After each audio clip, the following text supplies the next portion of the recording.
It's always struck me as interesting that the community as a whole admonishes doctors for our terrible handwriting.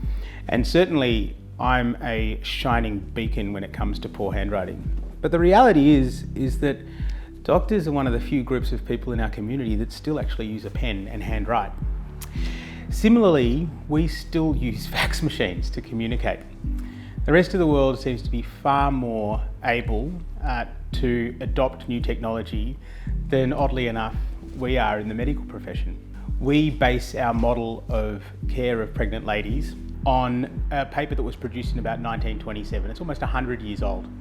Back in 1927, we had a chap in England tell us that the way he looked after people was seeing women monthly up until about 28 weeks, and then fortnightly up until about 36 weeks, and then weekly after that. We really haven't changed that model of care that much. We still do a lot of the same things that we have done for many, many years at those appointments. We take a blood pressure reading, we will use a handheld Doppler to monitor the fetal heart, and we use a tape measure to measure a woman's abdomen in order to approximate the fetal growth.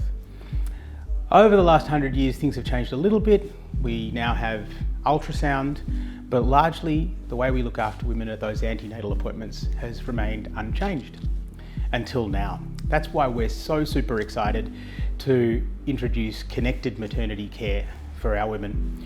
Our women are able to input data into an app from the moment they're pregnant, and that data is shared between our women as well as their pregnancy care team, myself, our midwife, and then the really exciting component is at about 20 weeks when we're able to remotely and in real time monitor the fetal heart using an at-home fetal monitor that transmits information in real time to our patients and our entire team, including our midwife and myself.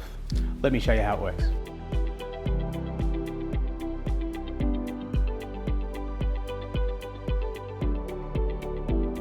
Right from the first moments our patients come and see us, even in their early stages of their pregnancy, we onboard them onto our pregnancy care or connected care app so that they're familiar with the platform and they're already engaged.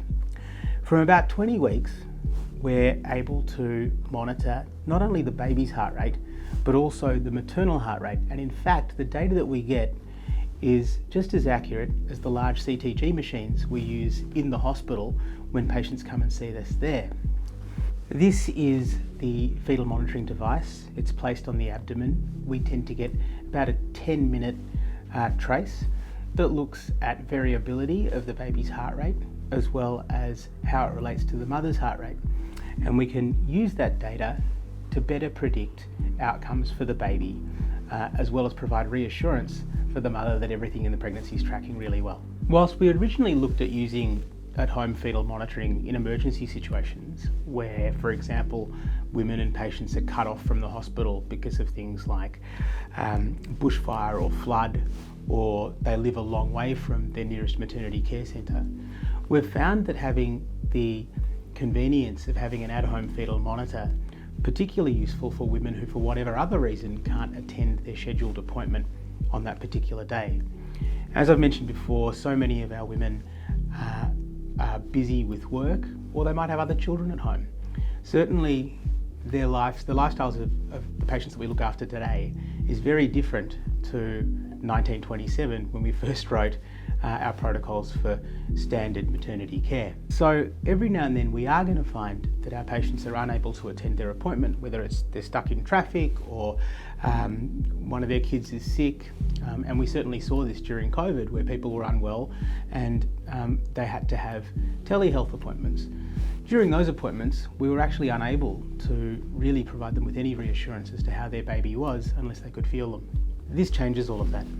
This means that with a fetal heart monitor at home that is credentialed and credited for use and is used in a safe environment with practitioner involvement, we're able to provide them with increased reassurance that their baby and indeed their pregnancy is progressing well. At this stage, we're not using the fetal heart monitor to replace traditional appointments. It's more of an adjunct so that we've got it in addition to our face-to-face appointments that we normally have. The Connected Care platform and the ability to monitor fetal hearts and maternal hearts remotely allows our patients to be that much more engaged and connected to their own maternity journey than ever before. And that translates not only to better outcomes, but a more enjoyable pregnancy journey.